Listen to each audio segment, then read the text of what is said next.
MP হতে চান চলচ্চিত্র জগতের জনপ্রিয় নায়িকা মৌসুমী। এজন্য তিনি আওয়ামী লীগ অফিস থেকে সংরক্ষিত নারী আসনের মনোনয়ন ফর্ম কিনেছেন।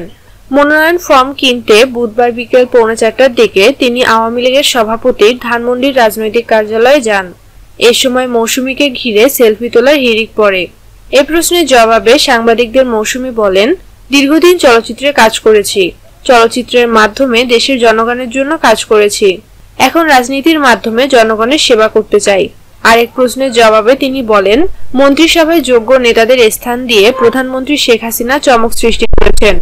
এখন সংরক্ষিত আসনে যোগ্যদের মনোনয়ন দিয়ে প্রধানমন্ত্রী আরেকটি চমক দেখাবেন বলে মনে করি।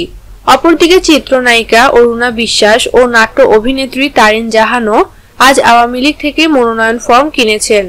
এর আগে জাতীয় সংসদের সংরক্ষিত নারী আসনের জন্য মঙ্গলবার আওয়ামী লীগ থেকে মনোনয়ন ফর্ম কেনেন একঝাঁক তারকা। প্রথম দিন যারা আওয়ামী লীগের মনোনয়ন ফর্ম নিয়েছেন তাদের মধ্যে রূপালী পর্দার বেশ কয়েকজন তারকা রয়েছেন। তারা হলেন সারা বেগম কবরী, সুবর্ণা মোস্তফা, অপু বিশ্বাস, জ্যোতিকা জ্যোতি, শমী কায়সার, শাহানুর সুজাতা প্রমুখ।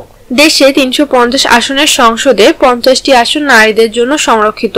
300 আসনে সরাসরি ভোট হলেও সংরক্ষিত আসন বন্টন হয় ভোটে জয়ী দলগুলোর আসন সংখ্যার অনুপাতে। নির্বাচন কমিশন ইতোমধ্যে জানিয়েছে, আগামী 17 ফেব্রুয়ারি সংরক্ষিত নারী আসনে নির্বাচনের তফসিল ঘোষণা করা হয়। এই নির্বাচনের ভোটের জন্য একটি দিন রাখা হলেও ফল জানা যায় তার আগেই। 50টি সংরক্ষিত নারী আসনের বিপরীতে দল ও জোটগতভাবে সমান সংখ্যক প্রার্থী মনোনয়ন দেয়া হবে বলে প্রত্যাহারের সময়সীমা পার হওয়ার দিনই তাদের বিনা প্রতিদ্বন্দ্বিতায় নির্বাচিত ঘোষণা করা হতে পারে।